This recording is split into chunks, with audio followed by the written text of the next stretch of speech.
Think not that I am come to send peace on earth. I came not to send peace, but a sword. For I am come to set a man at variance against his father, and the daughter against her mother, and the daughter-in-law against her mother-in-law. And a man's foes shall be they of his own household. He that loveth father or mother more than me is not worthy of me, and he that loveth son or daughter more than me is not worthy of me. And he that taketh not his cross and followeth after me is not worthy of me. He that findeth his life shall lose it, and he that loseth his life for my sake shall find it. Reading from the Scriptures, verse 34, Do not think that I have come to bring peace on earth. I did not come to bring peace, but a sword. For I have come to bring division, a man against his father, a daughter against her mother, a daughter-in-law against her mother-in-law. And a man's enemies are those of his own household. He who loves father or mother more than me is not worthy of me, and he who loves son or daughter more than me is not worthy of me. And he who does not take up his stake and follow after me is not worthy of me. He who has found his life shall lose it, and he that has lost his life for my sake shall find it. Now, Benner, this is one of those portions that just is a very unpopular text, and that's why I felt like it was probably appropriate, as we're in Matthew's version of the ministry of Messiah, to stay here and just kind of walk on through some of these texts in Matthew. Absolutely. I think it's good to address it because it is misunderstood. And the other thing is that it is a crucial point that people come to when looking at the Scriptures for what they really say, and the comfortable, being comfortable with what it says based on, affections towards family and friends and things like that. You bet. I mean, because we've heard it said that Yeshua came to bring peace. And evidently he had heard that too. Yeah, because what he's doing here is addressing that very thought, that very misunderstanding. Yeah, so what we're looking at here is contrary to what we've heard said. He did not come to bring peace, but a sword. And so just considering the concept of peace, and, we know that Yeshua brings peace to those who follow him. He guarantees that. And time again, that, I think, is misunderstood for a peace and harmony among people. Right. There is a peace that we can possess on the inside. It comes from the receiving his Spirit, his set-apart Spirit. There is that peace that's on the inside of us that, in spite of our outward circumstances, we have peace. But it always lines up with what his word says. Amen. I've run into too many folks over the years that say that they have peace about this or peace about that, and what they're referring to is in direct opposition to what the Scripture says. I had a lady contact me years and years ago that used to attend here, and she was a pretty naive gal, and she was a pretty lady, and she contacted me once and asked me if I thought it would be the will of, she said, God, that I would, or that she would be a stripper, a dancer in a strip club, because she could then use her body to, attract men to, she said, Jesus. And I said, no, I don't think that's a good idea. That's not a tactic that we see employed through the Scriptures. Right. And I don't think that, but she said, I have peace about it. And I thought right then, you have something, but you don't have the peace from Yahweh the Father. You have a contrived peace. And I began to consider that whole concept at that point. Where does that kind of peace come from? Let's look at just look at a couple of texts here and get an idea, kind of get a feel for a comparison to the peace that comes from walking with Yeshua as something that is called peace or feels like peace for those who are not walking with Yeshua. The first place I want to look at is in John chapter 14, verse 27. Now, let's back up a couple of verses there. In verse, let's say, verse 24, Yeshua speaking, He who does not love me does not guard my words. And the word which you hear is not mine, but the Father who sent me. These words I have spoken to you while still with you. But the Helper, the set-apart Spirit, whom the Father shall send in my name, he shall teach you all and remind you of all that I said to you. And then in verse 27, peace I leave with you. My peace I give to you. I do not give to you as the world gives. Do not let your heart be troubled, neither let it be afraid. So here we see a comparison that there's a peace that comes from Yeshua, and there's this what seems to be a peace that comes from the world. Right. What's the basis? What in a worldly mindset, what would it be that would bring a pseudo peace? Let's refer to it as that when it's not the true peace of Yeshua. What would bring a pseudo peace to a person that is trying to find reason for doing or not doing, for existing in this circumstance, and they're trying to justify being in that circumstance, saying they have peace? Well, you know, as I consider that, if you have peace about something that it violates the commandments of Yahweh, you say you have peace about that, you have peace with some entity. In essence, is what you have. And that entity is not in opposition to what you want to do, but it is in opposition to Yahweh. So there's where the rub enters in. So you have peace with this entity that is in opposition to the one that you say that you're having peace with, Yahweh Elohim, and it can't be. No, it can't. Just like having the peace that can come from Yeshua by walking with him. Right. Walking with another entity will cause some kind of pseudo-harmony, feeling, maybe a pseudo-peace of some kind. And I think the world has things to offer that cause people who are not trying to follow Yeshua as much as they're trying to follow their own desires and maybe the ways of the world. And so they're granted this pseudo-peace kind of concept. And Yeshua actually addresses that, I believe, in Luke, his version of the ministry of Yeshua, Luke chapter 12, where Yeshua shares a parable with his taught ones. And in verse 16 it says, the land of a certain rich man yielded well. It was prosperous. And he was reasoning within himself, saying, what shall I do? Because I have no room to store my crops. And he said, I'm going to do this. Pull down my storehouses and build greater. Store all my crops and my goods there. Then say to myself, life, you have many goods laid up for many years. Take your ease, eat, drink, rejoice. So here we have, I believe, an example of a guy that is not having the peace that comes from Yahweh, but is having a security, a peace that comes from the world, the prosperity of the world. This guy's testimony here is that he has many goods, in verse 19, that he can lay up for years. In other words, he might be called maybe a prepper. I don't want to step on people's toes, but there are people that actually trust more in their preparation than they do in the one who created the universe. And so it's I think important for us to mention, be wise in your prepping as to who you're really walking in his peace or in his provision, or walking in the world's peace and its provision. And so he says, this person also, take ease. You have plenty to eat. You have plenty to drink. You can actually even rejoice because you don't have to worry about a thing. But look at what verse 20 says.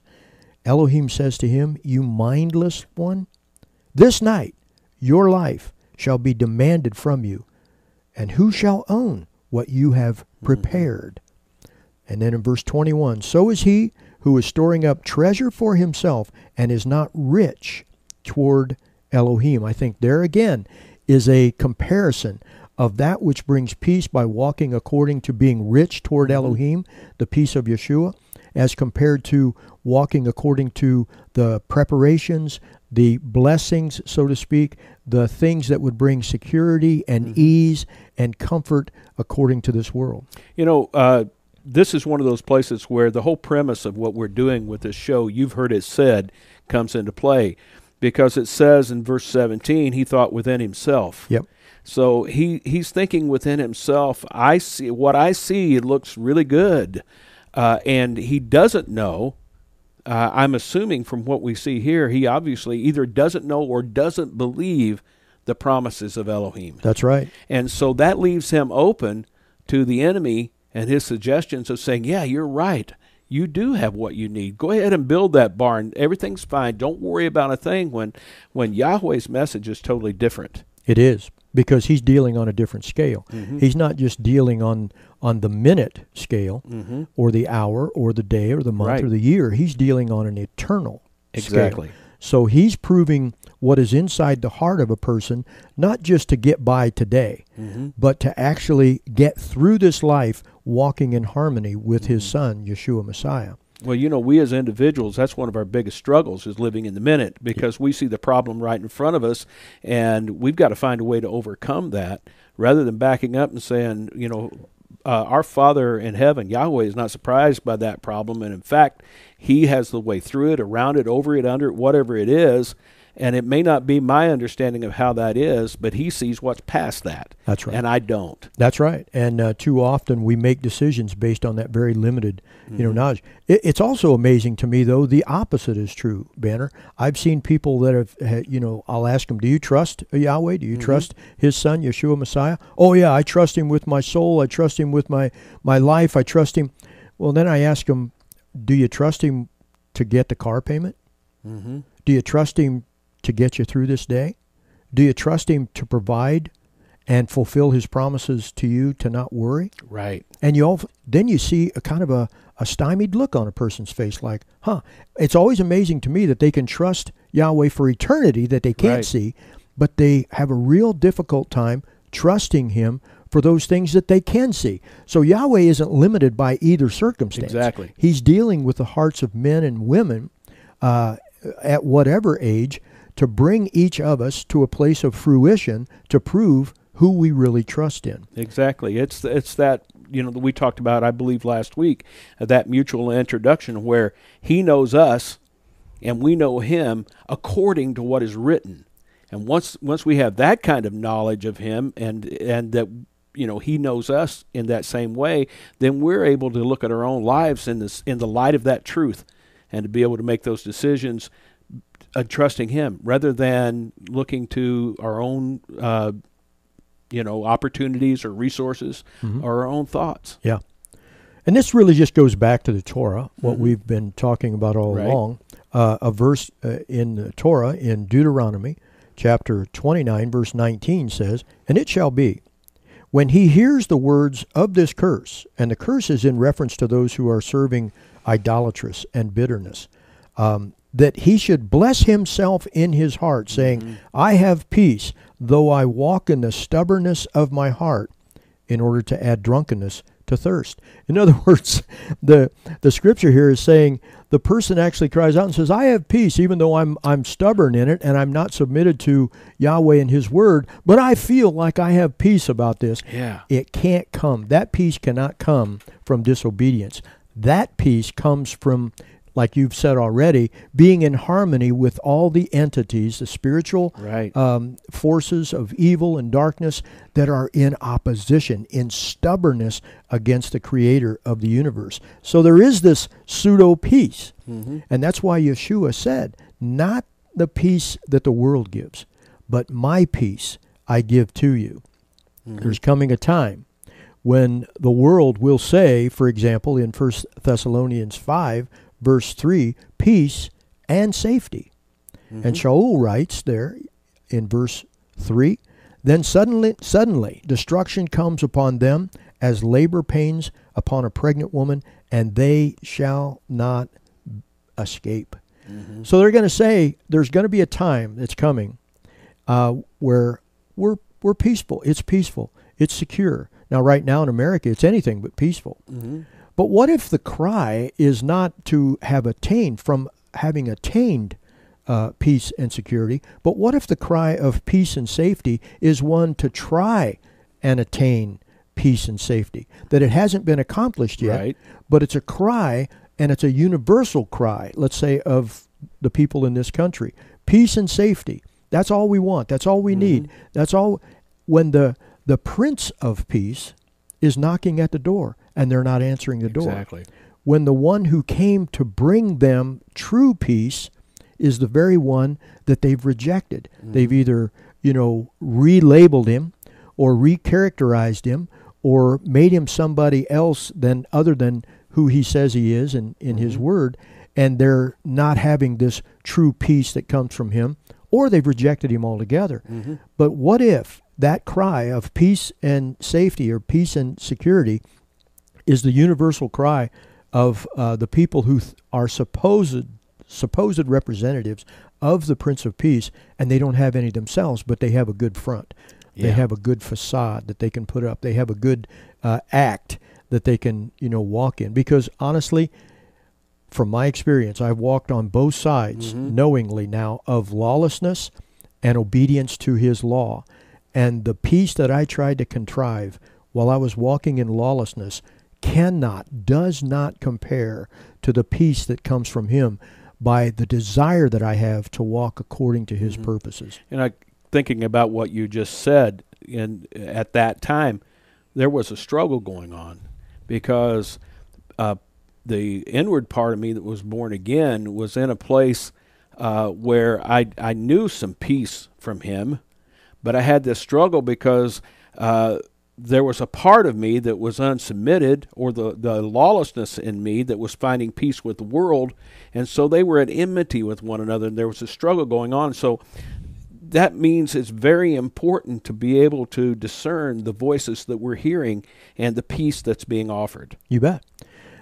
That's why he promises, my sheep hear my voice, that he will give his spirit to those who desire to walk according to his purpose, to cause us, to empower us to walk in obedience, not in lawlessness. And so as we walk, as we yield to the promptings of his spirit, Hebrews says we are actually exercising our discernment of what is good as opposed to what is evil. I suggest that the peace that the world gives is evil. Amen. The peace that Yeshua gives is good. Amen. And it's a sad thing when people who are professing believers do not know the difference. They're living, making decisions, pursuing interests, etc., that are in direct opposition to his word, but trying to convince themselves that they have peace about it. Amen. What a sad plight. It is very sad, because the reality is, if we truly have peace with Yahweh and his son Yeshua, we're not going to have peace with the world. No. It's not going to happen. And if we have this total peace with the world and we're not hearing his voice, we're not going to have peace with him. It really is an either or, isn't it? It really is. There's no gray area in that. So now back in Matthew chapter 10, Yeshua says in verse 34, I did not come to bring peace but a sword. And then in verse 35 he says, I have come to bring division. You've heard it said, I've heard it said, that Yeshua and the presence of Yeshua always brings unity. Wow. Yeah, but that's not the case. Well, that's not even what he says. And we've experienced that, so we can know that's true. But even if we hadn't experienced it, he said it. That's the bottom line, isn't it? Yeah. It comes down to he said it. What does he say about it? I mean, Luke, again, the confirmation of that very verse, do not think in verse 51 of Luke chapter 12, do not think that I came to give peace on earth. I say to you, no, but rather division. And there in Luke's gospel, he says, from now on, 5 in one house shall be divided, 3 against 2, 2 against 3. Father shall be divided against son, son against father, mother against daughter, daughter against mother, mother-in-law against daughter-in-law, daughter-in-law against her mother-in-law, and on and on and on and on. But that's exactly what was prophesied through the prophets. Micah chapter 7 verse 6 says, for son is despising father, daughter rises up against her mother, daughter-in-law against her mother-in-law. The enemies of a man are the men of his own house. Wow. Now, that's not popular stuff. No, that's usually a deal breaker. Yeah. When you start saying, listen, your walk with Yeshua might cause you to be at odds with your parents. Oh, it can't be true then. Or your walk with Yeshua might cause you to be at odds with your spouse. Oh, it can't be true. Or your walk with Yeshua might cause you to be at odds with, your son or your daughter. What is Yeshua saying? He says, a man against his father, a daughter against her mother, a daughter-in-law against her mother-in-law. A man's enemies are those of his own household. Exactly. How much clearer does it have to get? So there's also, I believe, not only a pseudo peace that's offered by the world, but there's a pseudo harmony, a pseudo unity, so to speak. And we've seen that. We've seen it at times in smaller kinds of circumstances and situations, but I think it's going to be huge. I think there's going to be a unified effort against those who actually believe the scriptures from Genesis through Revelation are relevant for the professing believer today. I think that's one of the very things that's going to bring about the persecution in the last days of those who actually are embracing Yeshua and holding to the commands. Yeah, exactly, because it has to come down to all of those that are opposed to the truth finally finding that unity and that purpose to oppose the truth. There are many factions of those, but we already see this coming to pass where these factions are finding the common ground to come together against the pure truth of Elohim. Oh, it's amazing. It really is. In John chapter 6, Yeshua gives several very hard to understand and actually embrace statements. In John 6, verse, let's see. Let's take, backing up here. I want to start in an appropriate place so I'm not, just rambling on here. But talking about the concept of those who feed on Yeshua. In verse 55, Yeshua speaking, "For my flesh is truly food, my blood is truly drink." Verse 56, "He who eats my flesh and drinks my blood stays in me, and I in him." What? I mean, you're following this guy along, and all of a sudden he makes a statement like that, and the first thing you're thinking of is, he's talking about cannibalism.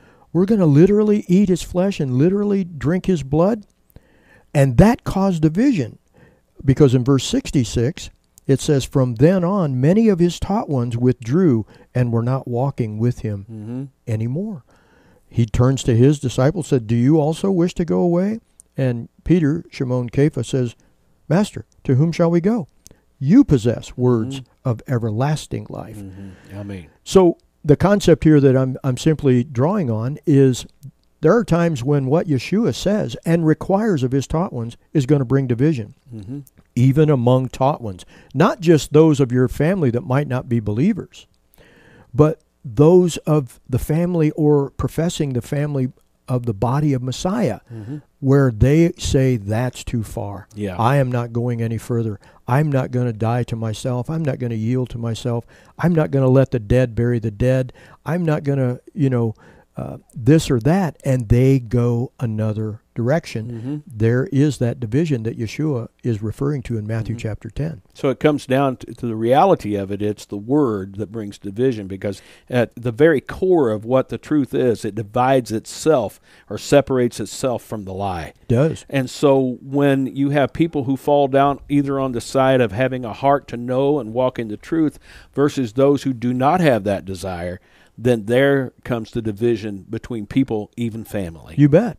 Then you have another division, and that would be between the truth and the perceived truth, which would be bad theology. The truth being good theology, accurate theology, the study of Yahweh himself, based on the word of Yahweh himself, as compared to bad theology, which takes a little bit of the word of Yahweh and then adds to it, like we've been saying, or subtracts from it, and comes up with its own version of Yahweh. So now there are people, though, who say, well, you're just majoring on the minors. How many times have we heard that said? But those minors, many of those minors are actually detracting from the truth and creating what is essentially a lie. Yeah, it's the little things that add up to the big thing. It's, for example, just to address that quickly, the reason the listener is where they are today is not by one huge decision. It's by a series of small decisions, minor decisions. I think I'll turn the radio on. There's a decision. I think I'll listen to what these guys are saying. There's a decision. I think I don't want to hear what these guys are saying. There's another decision. All those little decisions matter as they're compared to the whole, the result of those little decisions. So yeah, majoring on the minors, little decision, maybe equating those to things that are, insignificant, that's not wise. It's the little things that actually add up to the larger things. In both expressions, the little decisions we make are either progressing us along the path of truth and righteousness, or they're progressing us along the path of lie and condemnation. That's right. And so, good theology. Look at this story here we're back in John chapter 7. And starting in verse 40, it says, "Many from the crowd, when they heard the word, then said, 'This truly is the prophet.'" Now, many people say that in the crowd. Verse 41, "Others said, 'This is the Messiah.' But others said, 'Does the Messiah come out of Galilee?'" Mm-hmm. So they think they know where he's from. Right. They think they know his origin. And based on what they think they know, they make a decision or a question here, a rhetorical question, that is in error. Mm-hmm. But look in verse 42. "Did not the Scripture say that the Messiah comes from the seed of David, and from the village of Bethlehem, where David was?" Mm-hmm. He was. Yeshua was from there. He was from both of that. He was from the seed. They didn't want to recognize it. So you've got people that actually are saying he's the prophet. You've got people that are saying he's the Messiah, the anointed one. You've got people that are saying, no, he can't be because of his origin. There's a division there, and that's what verse 43 says. So a division came about among the people because of him. You're going to have that. You're going to have people with their prejudice or their personal bias think that they know more about what Yeshua said than what Yeshua said. Exactly. And they're going to base decisions on that. In the future here, we're going to look at Acts chapter 10 about Peter's or Cephas' vision, which has, a sad commentary today, a sad application among traditionalists today, because they've put words in Peter's mouth that Peter didn't say. Right. It's another one of those things. You've heard it said, but wait a minute, who said it? Did Cephas say it, or did I say it? Did you say it, or is that what our movement says? Is that what our denomination, or is that what the pastor says that he says? Let's see what he says. That's what we're trying to challenge people to do is, listen, you've heard it said this. You've heard that Yeshua brings nothing but peace. You've heard that Yeshua brings nothing but unity, when in fact Yeshua's own words in Matthew 10 says the opposite. Amen.